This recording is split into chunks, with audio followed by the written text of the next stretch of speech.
Hello everyone! We're here again with the teacher Pedro Zavala. Hello, teacher! Hello, Michael. I'm happy to be here with you. You told me you wanted me to teach you advanced English phrases so our students can improve their English and they speak as a native.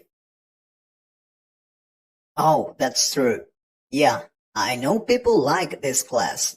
So I will try to give you good information. It's important to know these advanced phrases in English if you want to improve your English, of course. So, what would you say about these videos, for example? Are they interesting? Well, if you said yes, thank you so much. But there are more advanced ways to express this. For example, you can say it's fascinating or it's intriguing. You can also say, I couldn't tear myself away. It means I paid a lot of attention. Or if you're talking about reading books, you can say, I couldn't put it down. This phrase means that the book you're reading is extremely interesting. I couldn't put it down. Or I was so into it, I lost track of time. Now, if you want to say the opposite, I mean that something was boring to you, you can say, I was bored to death. That means something was really boring, or I was bored to tears. For example, if you went to a conference and it was really boring, you will probably say, that conference was horrible. I was bored to tears. The speaker was the worst ever. Now, if you want a longer phrase, you can say, it's about as exciting as watching paint dry. That's kind of sarcastic, but I've heard that expression a couple of times. Now, we all have problems in life. I know that perfectly. So if you see a friend worried, you will probably make a comment like, you look a little sad. Instead of saying that, you'll say, you look a bit down. Is there anything I can do to help? If you're a good friend. After that, you can cheer up that friend who feels sad or depressed. You can say, cheer up, chin up. It's not so bad. Everything will be okay. Or look on the bright side. You say this phrase to tell your friend to consider the positive aspects. For example, if a friend failed an exam, but you have the chance to talk to the teacher about it, you can say, I know you failed the exam, but look on the bright side. We can talk to the teacher to ask her for an opportunity. Or it's not the end of the world. This phrase is used when someone is upset about something small and trivial. For example, if your friend's favorite soccer team lost the finals, you can say, I know they lost, but it's not the end of the world. I'm sure they will try harder the next year. Make sure to use these phrases in your everyday life. That's the only way to improve your English.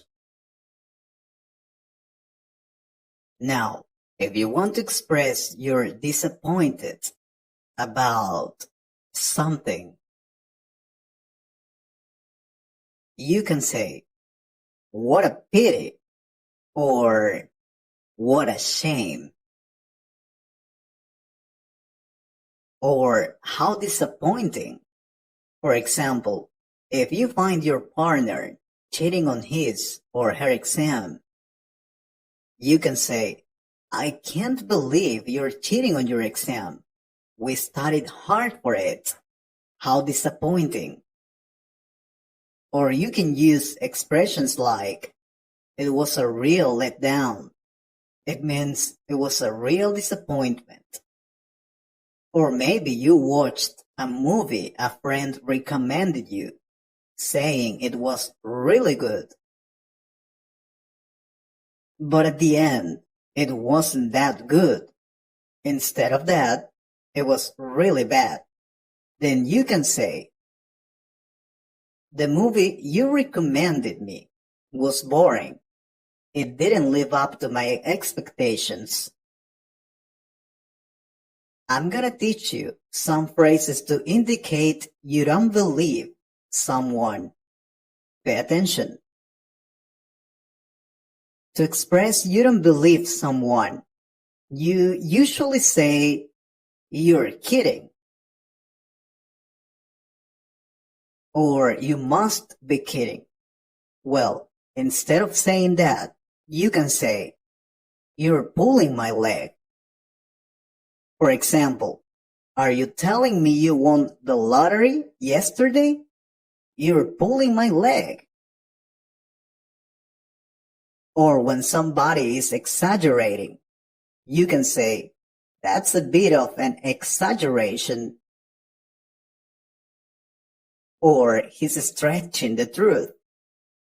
He's not telling the whole truth. She's being economical with the truth. It means she's lying or not telling the entire truth. Imagine you don't believe someone's story. Then you can say, his story is fishy. Or when you're sure somebody's lying and you know it, that's an outright lie. And followed by this, if someone is lying, it means that person is not a good person, right? So we could say that he's a bad person. But instead of saying he's a bad person, we can use different expressions like he's a creep or he's a psycho, he's a scumbag, he's an asshole. Alright, that's too much. Maybe you can say he's a jerk. It means he's not very intelligent. There are stronger insults, but we can leave that for a next video, if you want it. And if someone insults you, obviously you will notice her or his facial expression. Then we need to know how to describe those facial expressions. Am I right? For example, if you look somebody very happy, you say, she looks very happy. But that's too basic. Instead of that, you better say, she was beaming. It means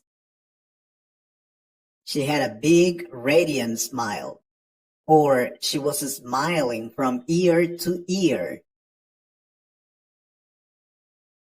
Other examples of facial expressions are, he looked puzzled instead of confused. He winced when the doctor gave him an injection. It means he had a quick expression of pain.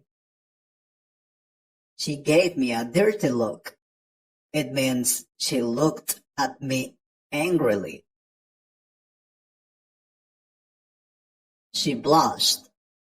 It means her face turned red because she was embarrassed. Why the long face? It's an informal expression to ask why someone looks sad or upset. Or her expression was unreadable when you can't know what she's feeling. Oh no, look at the time. It's very late. I'm sorry, I have to go. Yeah, I get it. That was a very fascinating class. Thank you very much. But we're gonna have another video with advanced words and phrases, right?